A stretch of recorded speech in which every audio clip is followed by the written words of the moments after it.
All right, so this is going to take us to our final session, I believe, today. And this one's going to be focused on OSCAL and compliance automation and innovation. It's going to go broader than FedRAMP. We're going to talk about a lot of different compliance frameworks and industry standards and efforts to streamline and innovate in the compliance space.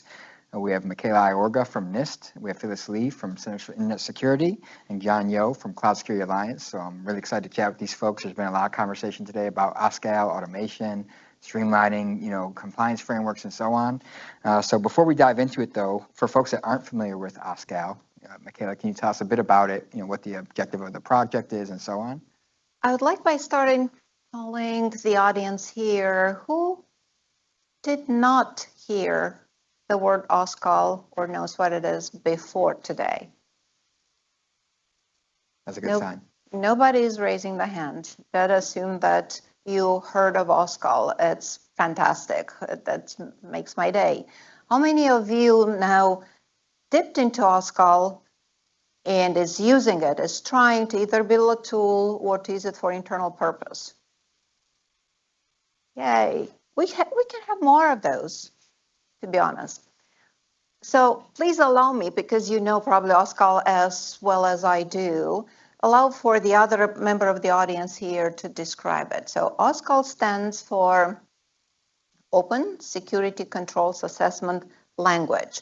It's a language that was designed to allow the representation of security information, controls, security controls in particular, and to represent the implementation of those controls and the assessment of those controls, supports automation of the security assessment in a cheaper, faster, and better way.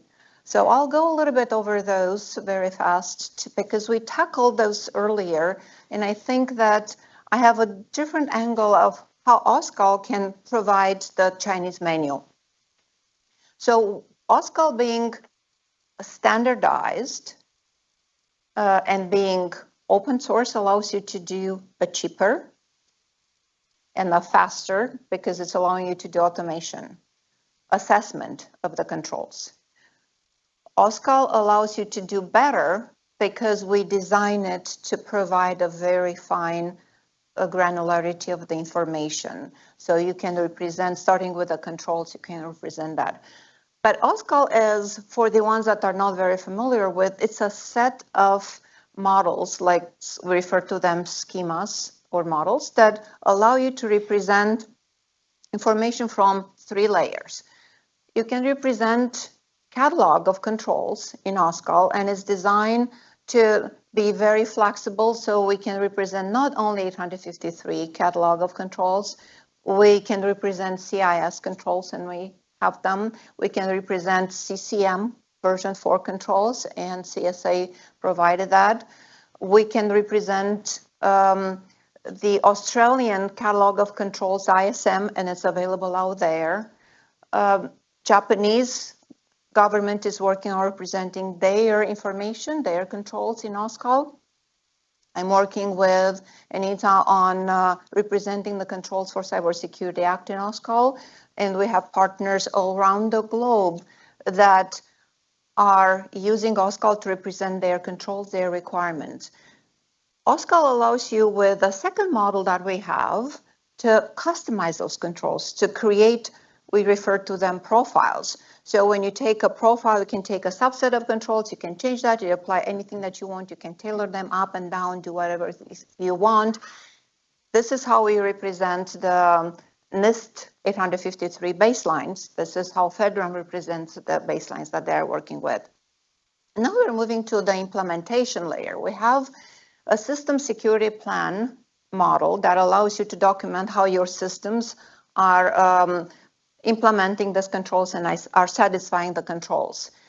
But it was done in a very smart way to support an agile process, to move to shift to left of the security, because it allows you to decompose the system into components. Also, we have a model that we refer to it as component definition that allows vendors to document how their products are implementing controls. And that kind of information, that kind of model can be used for organizations to define playbooks. internally, this is how we want all our components of our systems to implement security controls. Those component definitions, instances can convey the information to your system security plan, so you can build your system security plan faster. But in OSCAL, starting with a control and with an, earlier was referred as an element of a control, a statement, a subset in there. Control can have A, B, C, D, and then it can have A.1, A.2, and so on. Starting with that very single element, you have a unique identifier, an identifier for that element that allows you to trace that information, how that information is implemented through the process in the implementation and in the component definition as well.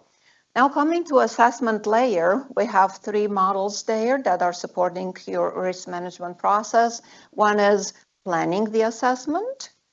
The other one is collecting the assessment results.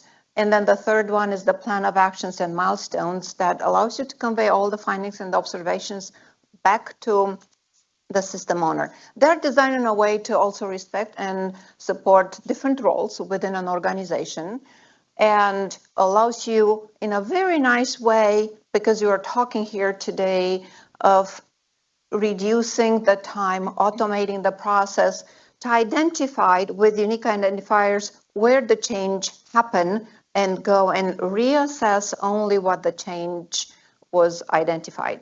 So if you have a patch for a system and it's only affecting one component of your system, then you can go and that can trigger an assessment only for this teeny tiny set or part of your system. In this way, you can also shift right the response when there are findings. So it's helping you if you use it, if you use its full potential. Makes sense. So I want to ask, for Phyllis and John, for example, we know that we've heard throughout the conversation that compliance has struggled to keep pace with Agile, DevOps, DevSecOps, and now we're talking about machine-readable, compliance documents and artifacts, for example. How do you see this helping, compliance kind of catch up with the industry trends around Agile and DevOps and so on? And I'll start with you, Phyllis. Go ahead. Yeah, sure. So hopefully you can hear me. You're good, yeah. Okay. Yeah, I mean, I think compliance typically has struggled. It's always been through Excel spreadsheet.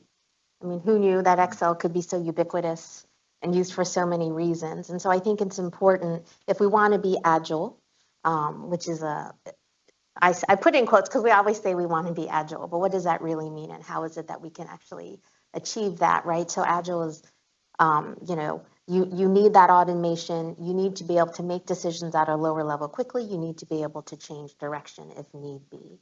And so that's really where that automation comes in. For example, we talked about, the different frameworks, how, well, even just if you're going after one framework, how the different organizations perhaps can achieve compliance with a control in a different way, because it's not necessarily defined in stone, or perhaps they have a compensating control that you can put in place of that exact control.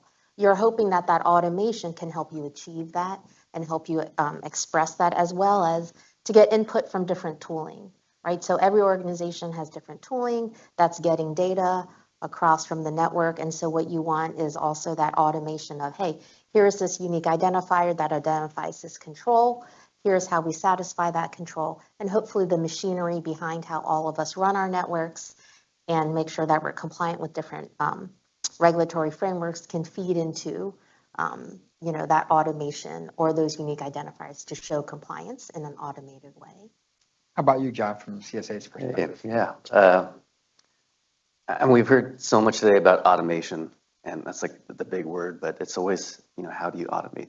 And I think that's where tools like OSCAL actually gives us an advantage there, because security and compliance is always going to play catch up with technology. I mean, that's just the way it is, right? Technology moves fast, and we try to catch it, or at least make it secure for our customers, for our citizens, and we have to meet those people. We have to meet who we're taking care of at the technology. So I know we can do a lot in federal agencies as far as blocking and restricting we clearly see a disadvantage, because that puts us at a disadvantage with adversaries. We can't move as fast as the other people if we aren't able to use these technologies. So Having automation and a tool like OSCAL actually gives us opportunities to do that, because if we look at DevOps environments and agility, a lot of it's infrastructure as code. And so how do we meet infrastructure as code and technology as code? Well, we need an as code to match that. So policy as code, compliance as code. How can we actually level the playing field a little bit better with that? And what's nice about a tool like OSCAL is it actually strips frameworks, or at least common language across frameworks and across different nomenclature. So now you can start comparing at least apples to apples instead of apples to oranges, like we've done so many times, comparing disparate frameworks against each other, with a long-term goal of having some sort of reciprocity across frameworks. And until now, I don't think that was really possible. Yeah, I was going to ask a question to you next for this. Is like, we've heard a lot about multiple regulatory frameworks and dealing with that and the burden and toil associated with that. How do you see organizations using OSCAL and machine-readable, compliance artifacts to help kind of alleviate that burden? Yeah, so we heard today about the harmonization of the different frameworks. By the time the U.S. federal government recognizes it, we know that it's really been heard, the pain that many organizations have been feeling now for decades. And so I don't know how many of you have heard of Center for Internet Security and the CIS critical security controls. Okay, that's nice to hear, nice to see. So, everything we do is free. The CIS critical security controls is a cybersecurity framework that many organizations adopt and start with controls. They're really kind of like a common denominator for all organizations to use. It's not a regulatory framework. However, because there is so much adoption across all the different sectors, nationally and internationally, one of the things that we do provide for free is mapping to other regulatory frameworks, right? So many of the organizations that use controls are subject to dozens and dozens of other regulatory frameworks. And what we like about OSCAL is that unique identifier that every control and subcontrol or safeguard can have. And so we have represented the CIS critical security controls in OSCAL format. Additionally, what you can do with OSCAL is that if another organization represents their framework in OSCAL format, just like CSA has done with CCM 4.0, you can actually have a mutually agreed upon mapping. What organizations like about our mapping with CIS is it's authoritative, right? So we have said this control, this subcontrol or safeguard means you meet this, or it's a subset of this control in another framework like CCM. You can actually have a mutually agreed upon authoritative mapping that survives different versions, because CCM has a unique identifier for their controls.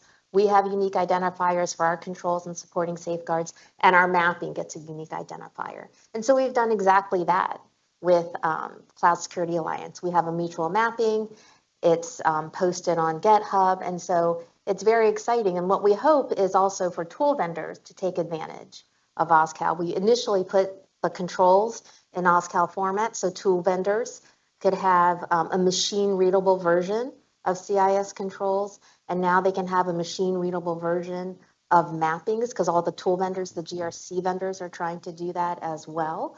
And we're hoping to create the demand signal for every framework owner to put their control framework in OSCAL format. So many of you out there, if you could create that demand signal, that would be great. And that way, every organization could take advantage of it. Yeah, we've heard a lot about... Yeah, go ahead. Yeah. So what Phyllis is referring to is a model that is today a prototype model. We refer to it as the controls mapping model, in which you can have a source catalog of controls and a target catalog of controls. And the idea is that through this mapping, you can assess once and report multiple times. Having a plethora of regulatory frameworks, it makes everyone's life more difficult. But having a robust way that supports automation that allows you to assess one and have that reporting multiple times is essential. So the OSCAL model allows you to go on that kind of mapping as high as you want by grouping different requirements, or as fine as you need to employ the automation and then be more accurate. And the initial model that we had out there was based on a semantic mapping, but it's very important for the entire industry to focus on being very consistent and have that endorsement of the source and target owners.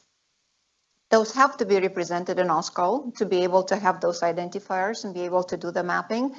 And the content that is captured in OSCAL has to be done very accurate. So today, OSCAL model supports different kinds of mapping, from semantic to lexical to functional, and we can go in a lot of technical details. But if you want to use those for automation, you have to think when you're doing the mapping like a machine and be consistent with that and find ways to support your end goal, the automation.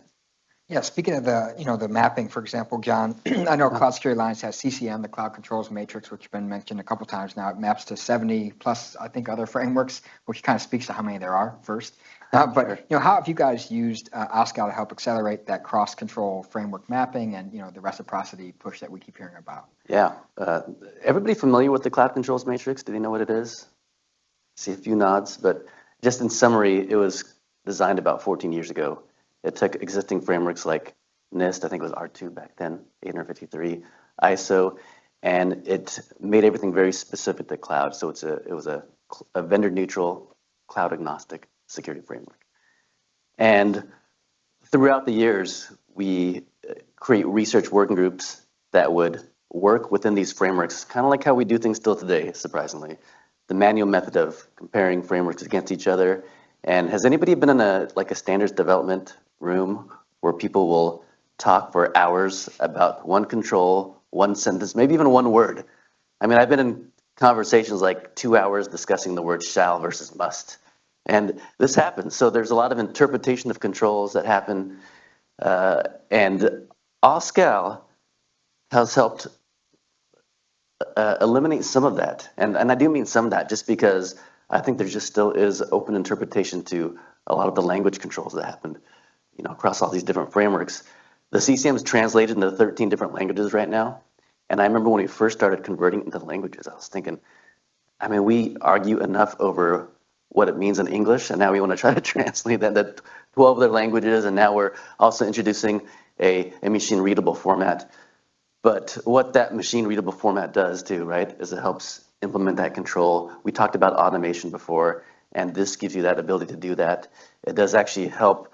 It's almost like one of those arguments when you argue something about, no, in the 1996 World Series, Kirk Gibson had 3 hits. He was 3 for 5, and then you can look it up on the internet. Nope, 2 for 5. OSCAL gives you a little bit of that. It gives you a little bit of validation with control language, a standard language across multiple frameworks.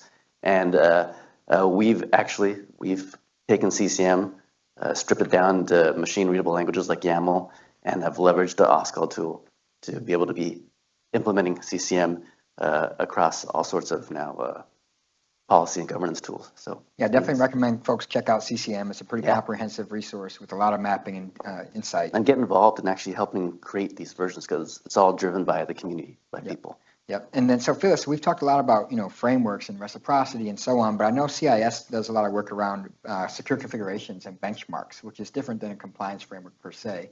How are you all currently or looking to use, machine-readable formats like OSCAL to, facilitate the benchmarks and configurations and so on? Right. So we have the CIS benchmarks, which are our secure configuration guides like DysISTIGs. We actually have some DysISTIG compliant CIS benchmarks. And what we're looking to do is represent our benchmarks in OSCAL format, because as you know, a secure configuration guide can also be used to show compliance. And so many organizations ask us like, oh, if I implemented the CIS Windows 10 or Windows 11 or Windows Server benchmark, am I protected against this attack? Can I show compliance to PCI password policy, so on and so forth, other than, of course, like have secure configuration is obviously a control on almost every framework.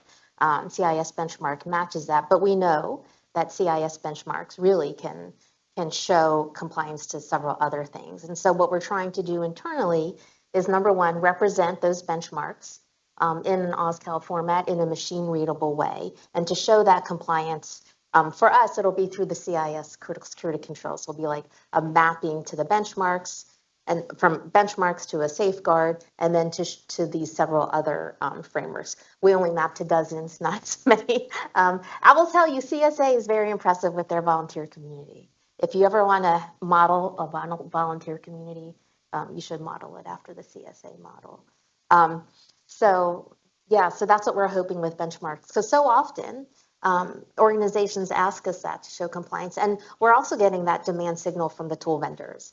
The GRC vendors are showing compliance against a benchmark or a DISA-STIG, and they also want to show compliance to other frameworks as well. Makes sense. So, Michaela, we've heard a lot today about accelerating getting cloud service offerings into the government's hands, whether on the federal side, defense side, and so on. And I know you work closely. Obviously, you're with the government. How are you all looking to help facilitate that from OSCAL's perspective of accelerating maybe some of the authorizations or the ConMon activities, or some of the compliance authorization pathways, for example, via OSCAL? By focusing on developing a very robust OSCAL that doesn't have any errors, and engaging the community, educating the community. No, I'm joking. I'm doing much more than that. But for the entire community to understand this, OSCAL can help internally within your organization, being government or being private sector, can help with cloud solutions. And if you recall earlier, Chantal was talking about her flavors of ice cream cake, right?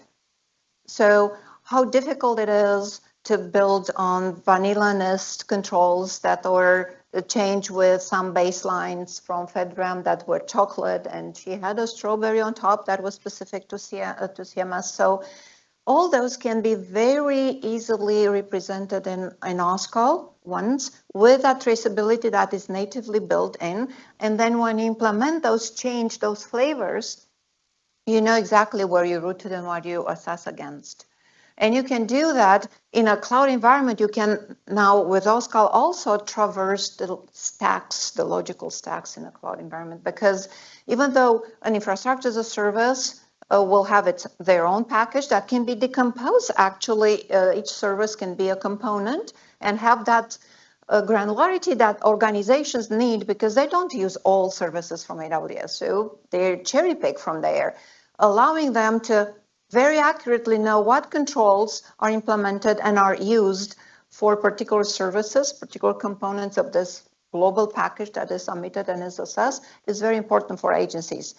Now, delivering the information in machine-readable format of what is the customer responsibility, it's something that we have, it's shared responsibility model, OSCAL a prototype, but it's supporting tracing that information across layers outside the boundaries of a package. So an assessor, an authorized entity that can come and traverse from all the way from the top all the way down to be able to assess only the part that is supporting their mission. So it's very flexible. And the fact that the world is adopting it is a confirmation that is delivering to many whatever they were expecting. So we are working very diligently. I was asked earlier why recently NIST became quiet when it comes around OSCAL. Well, I wanted to confess that we had the first release in 2021, and then we became very vocal, a year and a half of education, of monthly meetings, for the community, monthly technical meetings, office hours, everything, you name it, we had it. Now we want to finish the mapping model to support the rest of the efforts that the community is going towards, the reciprocity, to have a very robust mapping model and have a way very well documented of how to use that for reciprocity, for assess once, report multiple times, to have a very robust shared responsibility model. But we cannot do that without you, because every single one of you might have a specific case. And to be able to understand your case, we need you to work with us. It's time for you to come to us rather than us coming to you and pulling your sleeve. That's a call to the community to get involved here with NIST Yes. and OSCAL. So I want to ask you, John, I know Cloud Security Alliance has a lot of efforts underway around, security of AI, right? But you also are a big proponent of AI for security, or in this case, compliance. What role do you see Gen AI and LLMs, for example, playing when it comes to compliance framework mapping, or even more broadly, compliance in general? Yeah, what role is it not going to play in all of our lives? And compliance certainly doesn't escape that. In fact, it seems to play a big role. I've talked to some people who think Gen AI is going to, hey, why do we need OSCAL? Because in the future, Gen AI is going to do what OSCAL does. But as we've seen with the general large language models, what's that? You're pointing at me. Do you want me to answer? I can tell you. Oh, do you have the answer? Do you have the future? No, I don't have a crystal ball, but I can explain why you still need OSCAL. No, but that's the thing too. So that's a common question too, because we feel like Gen AI is going to solve a lot of our problems. But as we use these general large language models, no matter how advanced they get currently, there's still a lot of inaccuracies that you'll find in some of these things. And so these are general large language models. If we look at, ChatGPT, even version 4, and I'll give one example. So right now we have DALL-E and Midjourney, which is doing a lot of the image creation, right? So some of that multinodal large language models, I think they're fantastic. They're really cool. But there's things that you can put in there, like if you ask it to, hey, show me an image of World War II German soldiers. There's these unbiases that are built into these large language models. And so you create an image, suddenly you have this platoon of a very diverse group of German soldiers from the 1940s, but it's not a very accurate representation of what a German platoon would look like. And so this, to me, is very specific on how large language models are very general. But if we're looking to create accurate compliance mappings or things like that, you can have to have a very tuned large language model, or just a tailored large language model for just about anything that we do. And compliance is no different than that. If anything, OSCAL is going to play a big role in tuning future large language models that we're going to use for compliance. So not just OSCAL, but there's still going to be human interference, human in the loop that's going to have to come into play. I mentioned the whole arguing back and forth between compliance frameworks, the agreements of control language and things like that. That's going to be part of these large language models of the future. So Gen AI absolutely is going to play a role in compliance. These general large language models, I don't know if there's going to be some sentient being that's going to have the answers for all of us. I think there are going to be a bunch of tuned models that we're going to use for anything from brewing the best cup of coffee to building compliance in the cloud. So yeah. So I know there's a lot of interest from the audience here around OSCAL and the promise of it and machine readable compliance and so on. So we'll leave some time for that. But the last question, Michaela, on the topic of predicting the future, when you look at the where OSCAL is now and industry adoption and momentum, where do you see it heading from here, and what can we look at on the horizon? How much time do I have? So I have a vision for where we want to go today, where we want to go tomorrow, and I alluded to that. We want to finish all these models. We want to make the core OSCAL very robust. We want to demonstrate that the core OSCAL, the one that we maintain, can be extended if necessary to support some other vertical markets and domain. That's the reason why when I'm working with FINOS to define their common cloud controls in OSCAL, to put a process in place that is thread-based management approach, it's something that does not exist today in OSCAL in the sense that is not natively capturing all the threads information, but I had that in mind from the beginning that we need to get there with an OSCAL 2.0, and I kept mentioning that. So it can capture today what you want. Can that do natively? Can it do better? Maybe we need to work together to do that. But where do we want to take it further? We want to take it to an international standard. We want the world to have it, to use it, and be managed by an entity that brings, that is an SDO, that brings consensus around the world on what is needed. We've been working very hard to demonstrate that, but we do need your support, and in the sense that demonstrate that is useful to you, because that is empowering us to go further and advance it. So it's what I want today is to finish the models. I want tomorrow to be able to natively test more and experiment with integrating with a thread-based approach. And we want to standardize it. We want all the experts in the field to have an easier life and be served by OSCAL. OSCAL can, being a machine readable format, can help with AI enhancement, cognitive-based security assessment in different ways. You can use AI for mapping of the controls to do that in a very consistent way once you are training it. But think of this entire system and all the controls and all your statements that are representing, they have unique identifiers, and then think that how would you picture in your mind your entire system, all the controls, and how they interact with other systems? Can you really determine what are the weakest points in your system? No. Can you employ a cognitive system, a machine learning to help you with that? There are different methods. We looked into that. I'm not going to, in the interest of time, I'm not going to get into details. But it allows you to learn into your vertical market what are the best practices, what have been perceived in the past, and maybe detect the 0 days attack easier, faster, shifting right the response to incidents and to detection of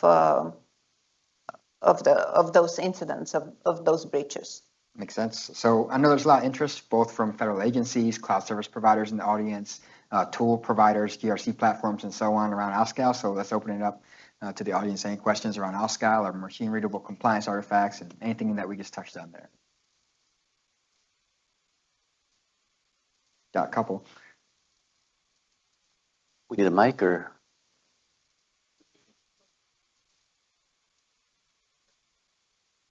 Hello? There you go. Okay. Nice. Sam Idlet, 38 North Security, and I'm really happy to see OSCAL growing and expanding. I've been a huge fan of it for many years, but my question is around, I guess, two things, which is, for me, the best part about OSCAL is the shift away from top-down control applying to a system to the possibility that you have component definitions and define the system and then apply those controls to that. So it's more of a like you mentioned, it's concrete. It is what it is. It's definable. My question is around adoption. Do you think that have you seen any kind of adoption from industry on things like interconnections in component definitions, right? Instead of like a Word document or an Excel, things like inheritance. All of a sudden, if there's a service in AWS or in Azure, that can be defined as a component definition and be consumed by, people using that service and just baked into their own DevOps and their own things like that they have to do. So I guess just wanted to see if you had seen traction there or thoughts around how we can kind of advocate for that as just people that are practitioners in the industry. There are several aspects that you touch on, and I will try to see if I can tackle very fast all of them. Component definition allows vendors to say how controls can be implemented. Think of it as information that gets conveyed to a system. Whatever you present in component definition can be pre-assessed, all the controls and all the configuration, but is not yet part of the system. You get a service from a cloud service provider, like you have an EC2, you make it part of your system. The moment you get your hands on, you can change some configuration, can change some things. You pre-assess something, but you can, with the component definition, you can easily identify what is that I changed versus based on what I received. Well, I changed those. Okay, so I'm good. The ones that I didn't change were pre-assessed. I can accept that. I haven't made any change. Those two ones that I change, I can reassess in the context of my system, and I can speed up the process. Now, the shared responsibility model that I mentioned allows you to traverse and identify who implemented, let's say, TLS. A platform implemented. What is the customer responsibility? Well, you have to define your keys. All right, so SaaS inherits this control, might choose to decide to define the keys and give them to their customers, might choose to pass on that to their customer. Then they don't want to make their own responsibility the TLS implementation, right? They want to be able to point to whoever has to manage that. In a component definition, you cannot define that, but you can do that with a shared responsibility model. So that's the reason why all those models are important, and learning entire language.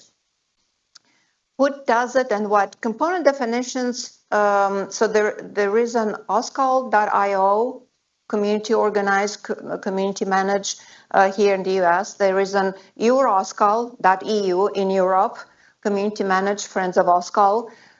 Those are communities that aim on building different things. And tomorrow, I think there is a presentation that we're hosting of OSCAL capabilities that the entity, Easy Dynamics, that is behind trying to engage the community is trying to bring forward. And I would like to invite you all to join. If you go to LinkedIn, I already posted that. If not, just ping me and I can provide information. But what I was trying to say, those communities are super important because those communities are the ones that can organize themselves on building those repositories of component definitions, having experts validating the content. Yes, it's absolutely the best at building a repository of tools. And also when there is a need for extension, a registry of how my tool is going to interpret something that somebody defines specific in their own namespace, because you can do that with OSCAL. But when you deviate from your language, when you have new words in English, somebody needs to understand the meaning. The tool needs to understand the meaning. So being able to capture that. That's why please don't leave everything only on NIST or only on FedRAMP because it's not sufficient. FedRAMP is one of our customers and we're working very hard to support them. And in the same way, we are working to support every entity, private sector, government sector, because your success is our success. And we're doing that for your benefit. Make one quick comment too. So I know just a short response to the question too is, yes, I've seen industry adopting OSCAL and other mapping tools that CIS and CSA provide, and it's into that continuous compliance kind of model, right? And I know a lot of us that need tools to understand if there's compliance drift that happens within our organization, and a lot of time it's on the framework side, right? Because there's a small change that happens within either a regulatory framework in my industry, maybe it's a GDPR requisite that changes, and so these tools can use OSCAL to help detect some of that. But at the same time, Michaela, I think it's important that these frameworks, that the relationships that you were talking about, like when CSA, when the cloud controls matrix changes, we need to make sure that that's represented in OSCAL. When CIS changes, it's represented in OSCAL. We probably need more frameworks, more authorized versions of those to make themselves or to create OSCAL versions so that we can make sure that we have CSF 2.0 was released. Yeah. In a couple of days, we'll have it in OSCAL as well. Yeah. I think it's important, to create that demand signal for framework owners to put their frameworks in OSCAL format. And lots of people are asking me why OSCAL. Well, OSCAL because if we speak the same language, we can understand each other. And we have a question from John here. Yes, John. Yeah. Sorry. John Allison, I'm over at Checkmarks. So I've been working with multiple different GRC companies. OSCAL seems to be on everybody's roadmap. Is there experience from a GRC company if it's actually easy or extremely difficult to implement OSCAL? Is this really disruptive, or is it something that the companies are like, yeah, this is fairly easy, it fits well in our general kind of generic architecture? It depends. And why am I saying that?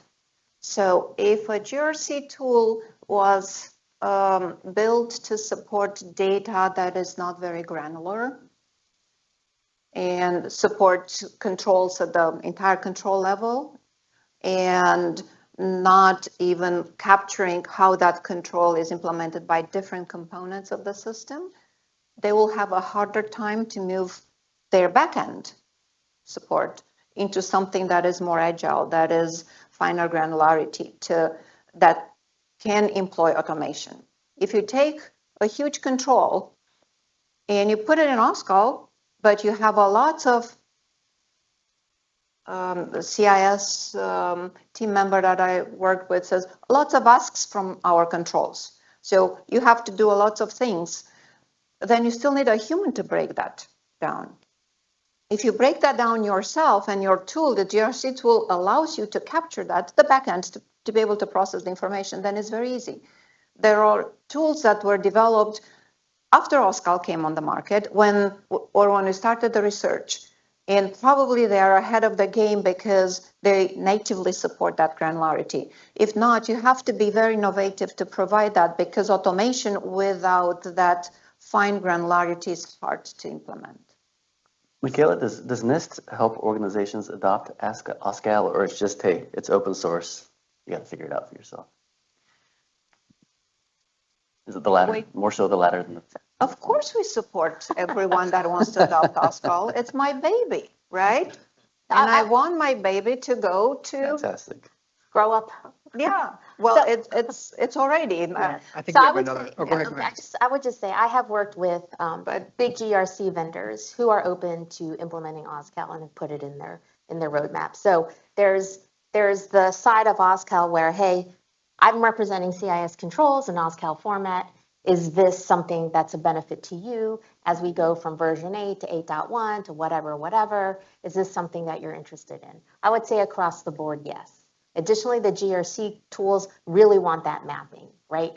The GRC vendors are doing that mapping internally on their own, and it's a big burden, right? We all know the cost of trying to show compliance to multiple frameworks. I think Michaela also is more so talking on the assessment side.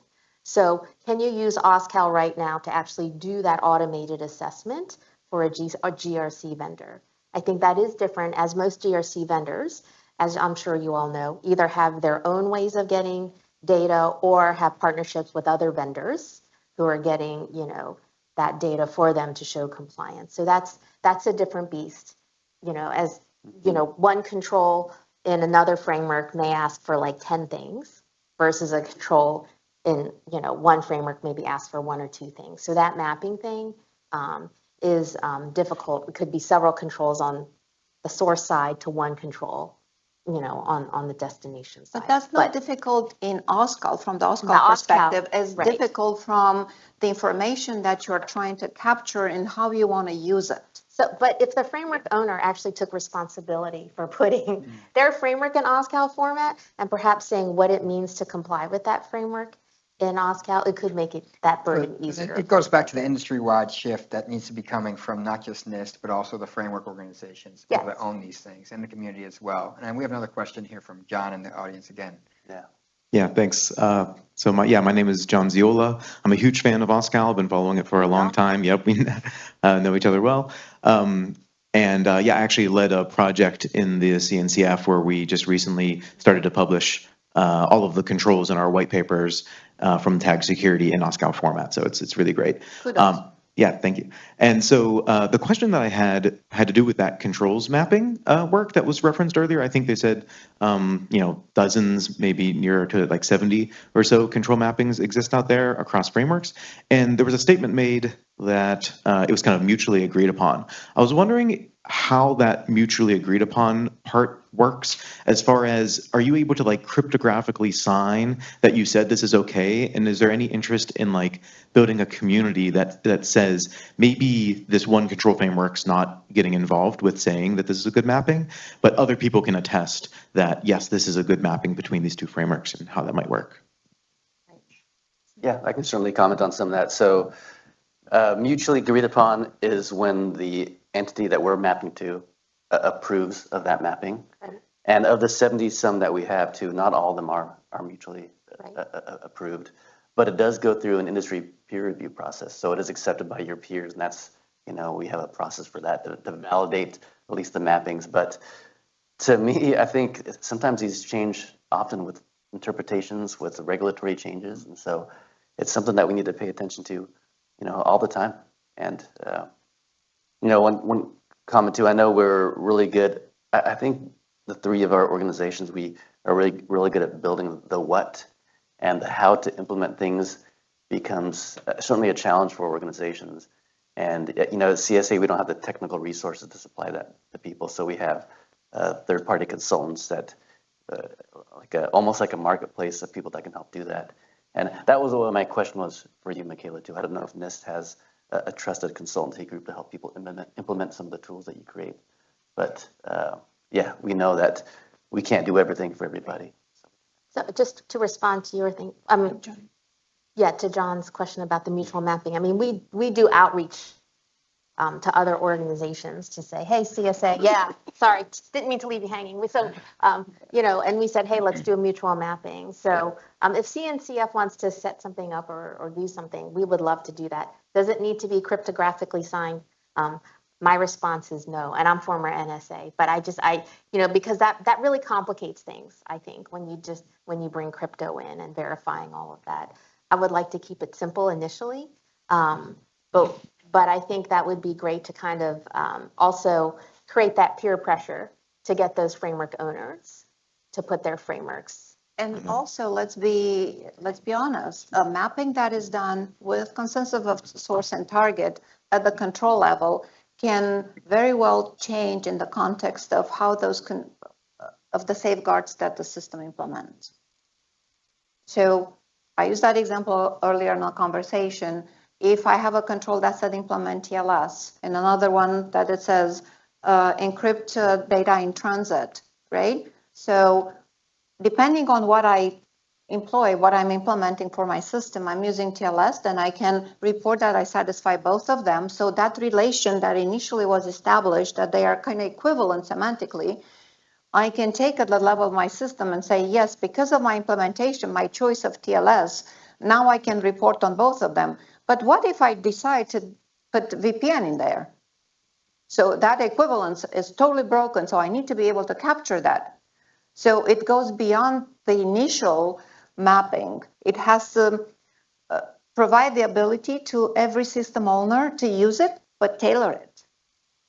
Yeah, that makes a lot of sense. The only reason why I was thinking to cryptographically sign them is so that you could start to enforce things as policy as code, and you could build it and kind of automate a lot of those, like, what is okay for my company is that this one trusted entity validated it and signed it, and maybe it's a vendor of mine, maybe it's myself, I signed them, and then I consume those signatures myself, saying that Team A approved it so Team B can run it and things like that. The model is able to capture if a human did that, and the role and the responsibilities of the mapping, or if AI did that. So in the model that captured the mapping, you can document that. It's not digitally signed. If you want to, you can attach something, but it's external to OSCAL. So I think that does take us to time. Is that correct? Okay. So that would be the last. Happy hour. Yeah, last question. There is a happy hour right around the corner here. So if you want to dive into OSCAL and compliance automation, machine readable artifacts, John, Phyllis, Michaela, thank you so much for joining us, and thanks everyone for